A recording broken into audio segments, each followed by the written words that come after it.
Today I'm in the Woodyard. We're processing boiler wood. We're getting it all set up. So I thought I'd do something a little different today. I thought instead of having all the noise of the machinery for the whole video, I would do a narration and kind of talk through what we're doing and why, and just kind of what happens when we're processing, because a lot of you have questions that come up in the comments, and some of them I think I can answer while the processor is running here. So I'm going to try to do as much of that as I can for at least half of this video, and then the other half we're just going to let it run, and you can watch the processor run and you can hear it and all that good stuff. So I have a trailer load full of boiler wood that I need to process for a customer. This is going to be like the seventh load, and there's one more to deliver after this one, which I'm going to do on the next video. So I'm processing this stuff with a 4-way wedge, and the reason for that is she wants it as big as possible, but yet she likes it split. So I've got a lot of oak here that is between 10 and 20 inches. So the stuff that's a little smaller, I raise the wedge up like it is right now, and I'm having most of it go underneath. And if there's one that, you know, starts to get where it's close, I'll lower it down, so I split it into quarters. So I'm standing up so I can see a mark that's in the back. I have a mark on the back so I know where 20 inches is. And the reason it's 20 inches, that's how long she wanted these. She wanted them longer pieces. Because normally, obviously, we process everything to the standard 16 inches. And when you got them 20 inches, sometimes if they start to cant one way or the other when they drop into the splitting chamber, they can get caught. So the chamber itself is 24 inches from the front of the wedge to the front of the ram plate. So you got 24 inches, but if you get a bigger round and it goes in sideways, like one end drops first, it can get tipped a little bit one way, twisted I should say, like that right there. See, like that, that's not good. So I must not have been watching. That's going to be stuck on there too. So I got to raise it up, see if I can loosen it up by just going up and down. Usually you can do that with the wedge. You can go up and down and loosen it. Sometimes you got to kind of push it out. But what happens is the front of the wedge sticks out farther than the back wings, the side wings. So if it gets caught on there as it's falling into the trough, it's pretty easy for it to, you know, tip sideways one way or the other, or be crooked. But you want it to be as straight as possible. Now I guess some of the newer processors have a smaller, I should say narrower trough. The one we have is like 9 or 10 inches, something like that, and the newer ones I guess are narrower, so when the logs drop in, they drop in more straight. But I've got the, I raised a little table up there in case it fell, opened up the door, cut off a cookie, and yeah, I'm talking to Adam there about how some of the pieces are going in crooked, and see, like that right there. I should have had the little table up, the lift table, that tip tray, that's what it's called, the tip tray. I should have had that up so that it would have caught it and I could have just rolled it in evenly.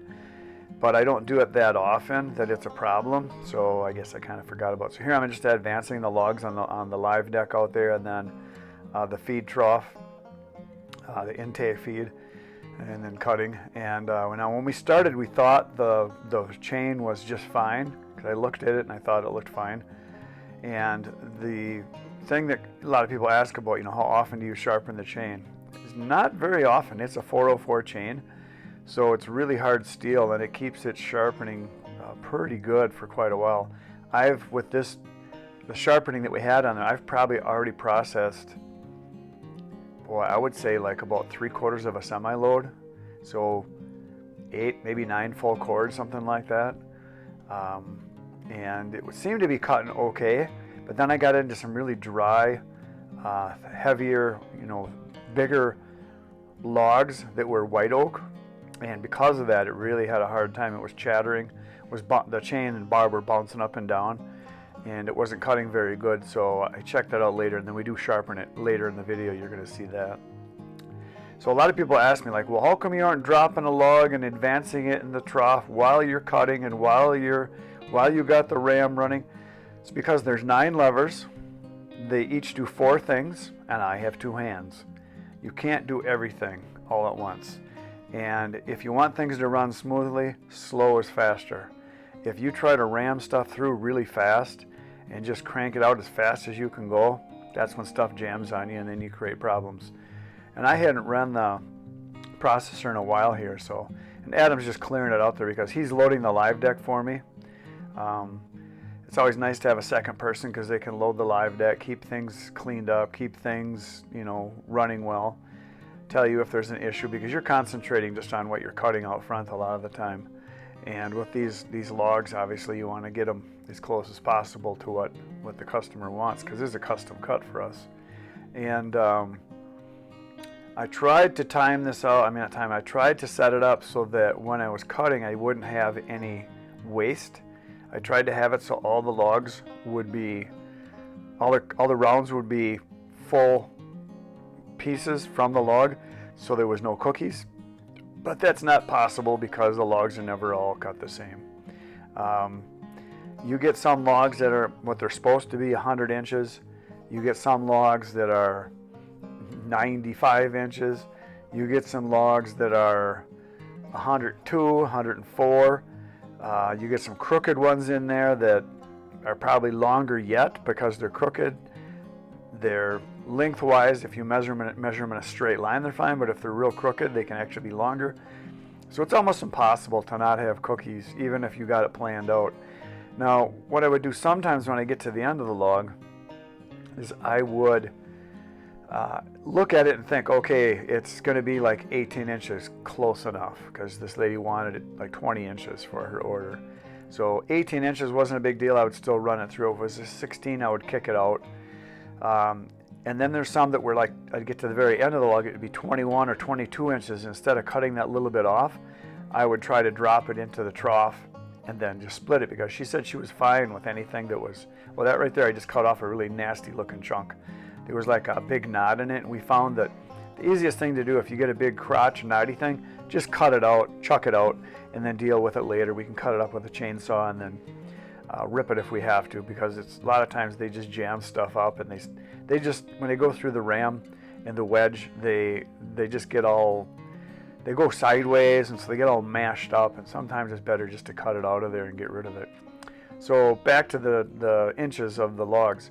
She was fine with anything from like 19 to 22 inches. She said they didn't even need to be exact. And you can see there on the live deck, I just dropped in 2 logs at one time, so I'm gonna have to deal with that. That's something you got to pay attention to with this type of system. Is you really only want 1 log at a time in your feed tray and your trough there with the chains bringing it to you, because if you got 2 of them, what you think would happen is you could say, oh, I could just cut them both at the same time. No, you can't, because they have to be clamped down, and even if they were perfectly the same size, the clamp hits at different points, and they won't both be held at the same time. And what happens when you have a 115 horsepower Kubota engine with I think it's 60 tons of ram or whatever this thing has, that bar's coming down regardless, and if the clamp's not holding it, it's an issue. So what I'm trying to do here is I'm trying to jockey it around so that I can hold it with the clamp. So I'm eventually going to get it here. So I get one to come through, and then I'll hold the other one back. So I'm going to lower the clamp down and then kind of hold it right here, probably, yeah, right there. So you try to get just one at a time, because I've tried doing 2 and it's not good. I lower the wedge there a little bit. A lot of this stuff I don't even think about it. You see it in your hands, just kind of move to the lever and it does it. I don't know how it is. It's just when you're an operator on a machinery, you kind of get good at stuff. And I'm not good at this. I'm just okay. So here I'm trying to get that log to stay back while I'm having the other one drop in. And I think I raised the wedge up so I was not going to be making quarters. I was just going to get halves there. Yeah, that's what I wanted. So you can see that back when it's coming up, and I'm holding the bigger one that's in the front back so that I only get 1 log at a time. But it's going in crooked, so what I'm going to do is pull it over, I think, a little bit. Yeah, pull it over a little bit here. And then feed it forward. I'm trying to back off the other one is what I was doing. So yeah, you got to kind of be careful of what you're doing. Because you're not looking at the levers, it's really easy to hit the wrong lever, because they all feel the same when you're standing up. So yeah, I'm just having these go through the bottom of the wedge here so that I'm getting just a half split, so it's not a quarter or something like that. And then here I'm cutting a cookie off. You can see it come out, at least it should have. There he goes. and then this last little one is going to hit the wedge. That little roller that's on the bottom is really nice for straightening logs out. Like this size log right here, this is probably like about a 12, 14 incher maybe, I don't know, something like that. Ideal size. It's just really nice to run like the 12, 14 inch size stuff. Because size wise it's just nice. You can get quite a bit of production done. When you're running really small wood stuff that's like 8, 7, 6, even 5 inches, it's just kind of a pain. You really don't want anything much smaller than about 8 inches, about ideal. 8, if I could pick all the wood to be between 8 and like 14 inches would be awesome. But obviously the closer in size they are, the better. So there I dropped the log into the back of the trough. Try to do that when you got a half a log cut up, because we are cutting what's standard in our area, and that's something that comes up all the time. People ask, like, how come you guys have such short logs? It's because everything that's here in this area is pretty much cut to fit the trucks that we have for hauling. They can haul longer stuff, but they're set up for hauling 100-inch pieces. And the reason is because in our area here, we are a huge paper industry. And there's tons of paper mills around here, dozens, I mean, just everywhere. And there used to be more, but it was developed as a standard over 100 years ago. They wanted 100-inch pieces of wood because it fits the trucks and it fits the box cars for hauling them in for the rail cars, and it's easy for them to handle in the paper mills for processing, because it's just the size that it seemed to work well in the paper industry. So that's kind of why everything on our area is that size. Whereas if you go to Canada, West Coast, a lot of times they haul full-length logs. Even some places in the lower 48, you'll see some longer logs being run. But here, it's just kind of the standard that they've stuck with. And I could order 12-foot logs. I could order 14s or 16s even, but it would cost a lot more. When they're in the woods processing, it's just a size that seems to work really well for them over the years. That's what they got used to, so that's what they do. So yeah, we're just running the wood here. I raised up the wedge so I just get a single split on it. And there you can see I'm advancing another log in. And then Adam probably hop in pretty soon and start putting more logs in for me. But that's a nice size one right there. That's like about a 12-incher or so. It's just real nice size. I like those. So I get the wedge so it's lined up. So you try to center it as much as possible. And again, this person that ordered this wood, they wanted bigger chunks for their boiler. I went actually ahead of time and saw what she had, talked to her about it, and told her they would be quarters and halves. And she said, yeah, and anything like 8 inches and smaller could just be not even split at all. But I purposely picked out some of these bigger logs that I had in inventory because I wanted the bigger ones to be going to her, because this is wood for next year and the year after. She wanted to be 3 years or 2 years ahead. So she basically wanted a stock of 3 years worth at a time, which is really smart for someone that heats with wood. And she didn't care if it was dry or not. And I knew some of these bigger ones were not dry because they're bigger logs. And even though they are cut from dead standing trees that are probably dead for 4 or 5 years and may have been sitting in a woodyard for a year, which some of these may have been, I kind of wanted to get that wood to her because she has plenty of time for it to dry, because she's got, a year at least, if not 2 years on a lot of it. Now the first couple batches that I took to her were wood logs that were about half ash and half oak. And that was wood that I had for a very long time, that was cut last winter or even the winter before, that I bought from the logger, the oak wood logs anyway were. And so I know a lot of those were a little bit drier, and I noticed when I was splitting it that I would say 3/4, maybe 80%, something like that. It was dry and ready to burn right away. And I told her that's the stuff she should put in a place so that next year that's what she starts with. Or if she runs low this year, she'd be able to take from that inventory. But she figured she had enough for this year. See, that's a bigger log there, and it didn't quite clear the front of the ram. Because like I said, there's 24 inches of space there, but if your log tilts or twists sideways at all, it doesn't want to drop because it gets longer as it twists in the chamber there. So I just, some of these really big ones I would pull out and run through again. And she said she was fine with anything up to 30, even 40 pounds, which is pretty good sized log because she doesn't want to have to go out often and fill it up. She likes to just put in a bunch of big stuff and be done. And her boiler was really big. I think it's was 44 inches deep, if I remember right, and wide enough that she could put in, I think she told me she could put enough in to last a full 24 hours. It was that big of a firebox that she had. So she likes to fill it up pretty much at the very end of the day and then just let it go till the next evening and then just go from there. So yeah, some of these bigger ones I'm just running through again, which they probably would have been just fine. But makes it a little better. So yeah, Adam's loading up the live deck. That's his favorite thing to do. It's also my favorite thing to do. Running the grapple with the tractor is just fun. I just know how to describe it. It's like having a giant, powerful hand. You can reach out and grab stuff and move it around, and it's actually one of my most fun things to do. If I had to pick just one thing, people have asked me that too. What's your favorite thing to do? Driving the tractor using a grapple, and not just driving the tractor, but using a grapple specifically. It's just so much fun because the more you do it, the better you get at it. The better you get at it, the more fun it is, the faster you get at it too. So it's just a lot of fun. And running the processor is fun too, but it's very stressful because there's so much to watch all at one time. And some of you might be asking, how come we didn't have our headsets on? It's because Adam didn't bring his, and I don't think I had mine charged or something, but we are in the future planning on wearing our helmets with our headsets so that we can talk. And we may even buy a couple sets of earmuffs that we can put the communication devices into so that we can not have to have a helmet on and still be able to communicate, because it is nice. We do have good hand signals and we know what to look for. We always make sure we make eye contact when something dangerous is about to happen or you're going to put your hands in harm's way. But yeah, I think we're going to probably get a headset or two that we can use for when we're running the processor. And again here I'm just re-splitting some of these bigger chunks here, just kind of knocking them down a little bit. So any minute here we had some tragedy.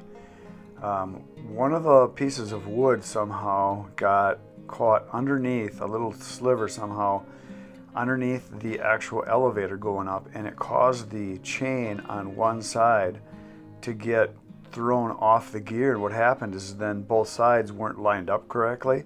They were out of sync because there's a chain on each side that drives the elevator going up, and when it gets out of sync it stops working. And we thought it was just a chunk of wood caught, but what happened is, this is the second time this has happened, which, you know, wood falls in the chamber down below and then it gets caught up in the gearing, and it's like a piece of wood getting caught in a bicycle spoke, and when it does that it just messes things up. Or like in your chain on a bike, it can throw the chain off on you. And that's basically what happened, and because it's two-sided, one of them came off. So we're going to lower the elevator down and then we're going to lift it up.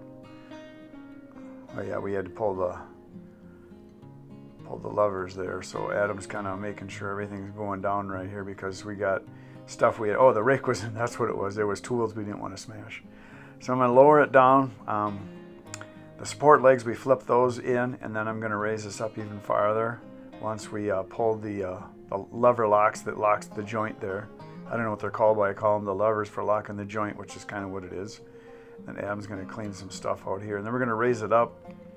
And when we raise it up, you'll see the chain then underneath loosens up, and that's how you fold it up for when you're going to travel. You fold it up and then tip it in. But you'll see here the one chain on the right hand side is hanging there, and then the other side is up on top. So you can see it's not lined up correctly. One side is it's just off sync is what it is. So what we're going to do is we got a couple of chisels and a couple of pry bars. We kind of pound on it to get it off of the gear there. You can see the gear where it's caught pretty much in the center of the screen. There you go. He hit it there, I think, pretty. We knew that's all it would take, because I did that one other time. Bert and I did it.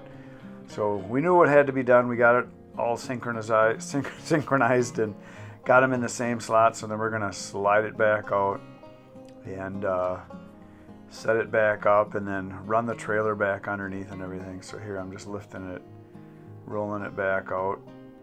And this is a lever that you hardly ever use. I mean, because you only do it when you're setting it up, obviously, or if you got to fix something like we did. So we're lowering it down, then we're going to lock it up and then lift it back up, and put the legs back under it and then make sure it's working. And it's one of those little things that you don't know about until you run it and try it and play with it. And that's the reason why you want to clean out under your machine, because it basically is a stick or something, a piece of debris that gets in between the chain and the gear underneath, and that can happen. So it's what happened last time. Last time we actually saw the stick in there, it was stuck in there, but this time it must have got flipped out, but it through the chain, so it wasn't synced up anymore. So I don't know how to describe it other than that, but that's kind of what happened. So then we just lower this back down to where it's got to go, and because you can put the elevator at different heights. We just found this works good for the trailer and everything. So here I'm going to lower it back down. I'm going to lower it back down. Just had to clear some debris out of there, I think. So we put it pretty much right in the same spot all the time. There you go. It's back in place, and I think I hit the lever here for the elevator. Made sure everything was clear, and I think it takes right off. There's a reverse and forward, yep. So it's working. We're like, yes, we fixed it. There we go. And I have oiled the chain before, and the bearings, the wheels that run on the chain. What I do is just run it as fast as I can, and I take some waste oil and I pour it on the rollers that are in between the links there on both sides. And we just do it once in a while, like maybe 3 or 4 times a year, and it seems to keep it from rusting. If you let it sit for a very long time, it might start to rust a little bit. So we kind of just dump some oil on it. Seems to work pretty good. So we're back in business. Hey, look at that sign, the In the Woodyard sign. That's from Gord from GP Outdoors, but he also has another channel. It's called Laser. I gotta think here. I'm sorry, Gord. Sorry. Laser Nug. So he's got laser cutters and he makes signs and all kinds of different stuff. So he made that for me. It's pretty cool. So yeah, people are telling me what I should do with that sign. They said, oh, you can put on some command strips, those 3-inch strips, and you could put Velcro and then just stick it on, or you could put a hook on it and then hook it places. Some people said, oh, put a magnet on it. But most of the time when I'm going to be using the sign, I'm not on the processor. I'm usually by a pile of wood, or I'm splitting wood, or I'm in the woods, or we're doing something by the wood piles, loading wood. So what I came up with is I drilled a tiny little hole up in the top, like maybe 1/16 of an inch, if that, and I put a piece of copper wire through it and twisted it on, and I got a loop on it so I can hang it in different places. Now here's some tragedy again. We had the bar get stuck, so you just kind of jerk the thing back and forth, not the thing, but the other thing, the lever, so that the log kind of loosens up, and I'm going to try to cut again, and it does not cut. It goes, oh, I don't want to go anywhere. And what we found was the chain was extremely dull, and I must have hit something, because the teeth were rounded off. There was chunks out of them. There was no more tips to it, so I go and check it out right now. So that's it. Now I'm going to tell you what we're going to do coming up when I get back to the bar.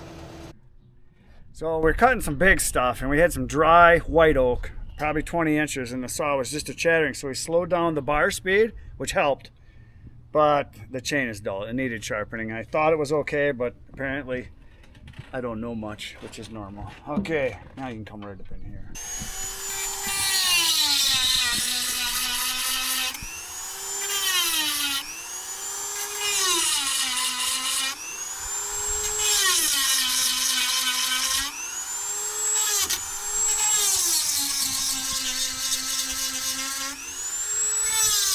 Yeah, a couple of these are really dull. Are they? Yep. Must have hit something in there. Yep, must have. Because I had it pretty good at home. That's the last time we sharpened it. Whoopsie. A couple of the tips were rounded.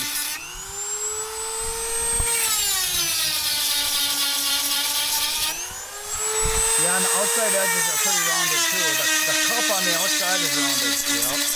Yep, you can see it from here now. Now that I'm up close.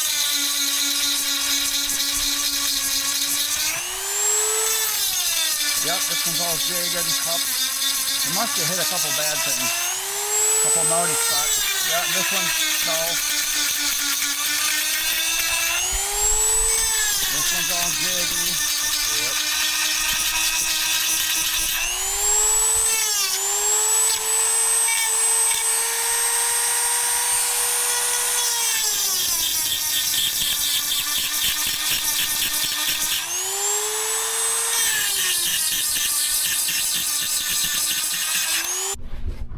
Okay, so there it is. I sharpened it up. We should be good now.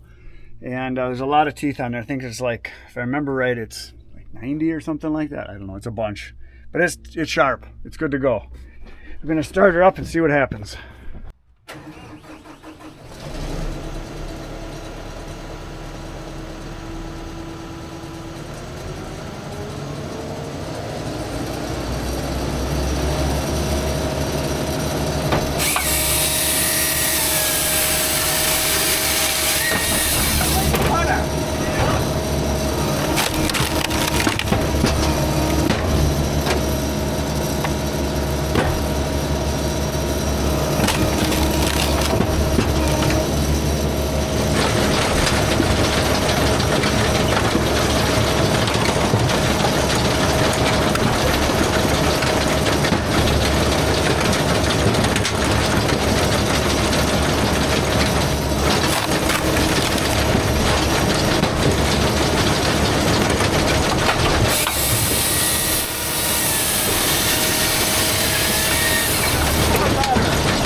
there you go. We just ran for maybe an hour, but we had to sharpen and we had to adjust the drive because the links were off. We had to, it's always something that happens. We're just talking that, you know, if you could run steady, wide open, perfect wood, no problems, we could probably do 2 full cords an hour. I would say, yeah. Maybe a little more, maybe 2.5 with this setup.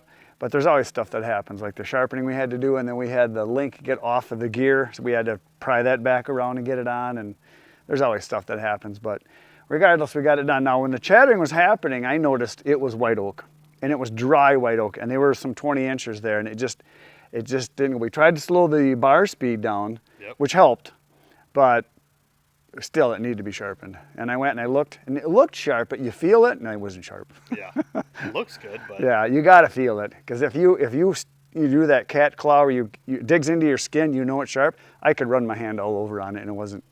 But it looked okay, but it wasn't okay. So we sharpened it, and then it cut like butter. Oh, it did. Then it just like nothing. So there you go. So we got this load on. I'm gonna take this and deliver it in the morning. You're gonna see that tomorrow morning, 5:30 a.m. And then after that, I'm gonna process a whole nother load. That might be on the next day's video. I don't know. We'll kind of break it up maybe. That's it for today, folks. Go watch some more videos. Good night, Irene.